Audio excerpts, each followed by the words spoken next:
ang mga ganap ng stars dito sa Spotted!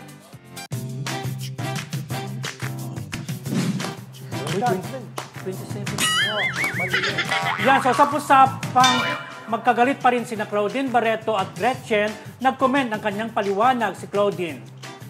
At say niya, hindi sila magkaaway ng kanyang ate Gretchen at talagang busy lang siya sa shoot ng pelikulang Loyalista. Ito rin daw ang dahilan kung bakit di siya umattend ng kasal ng anak ni Gretchen na si Dominic.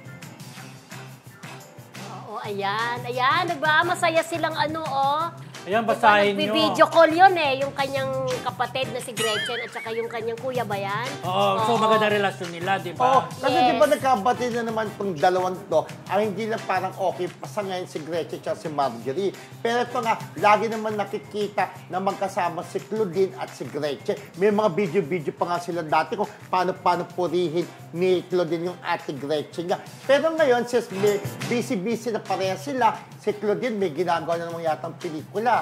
Kaya hindi nakakasama si Gretchen, di ba? Gayon. So, ang importante, okay sila. Hindi ibig sabihin na pag hindi lang kakasama, galit. Oo. Okay pa ng relasyon ng mag-ate. At mas naging close pa nga. Di ba ganun naman kapag nagkakagalit, may pinag-away sa bandang huli, magiging okay. At the end of the day, magkapatid pa rin sila. Ang magkakapatid, nagkakagalit. At the end of the day, sila pa rin, di ba, friend? Yes. Pero alam mo, kaya tumingin ako sa cellphone kanina, may gusto akong i-correct, kaya tumingin ako. Hindi 26, friend, kasi 28 na ngayon, 27 kahapon. So, nag-showing nung September 27, hindi 26. Sabi na naman ng mga natin, mga matatanda na kasi kung ano sinasabi.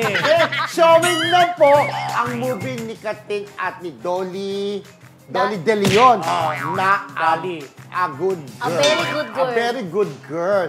Showing na po at congratulations dahil nga balita namin ay pinipilan niya itong movie, no? Oh, yeah. Congratulations po sa lahat ng bumubuo na A Very Good Girl. Yeah.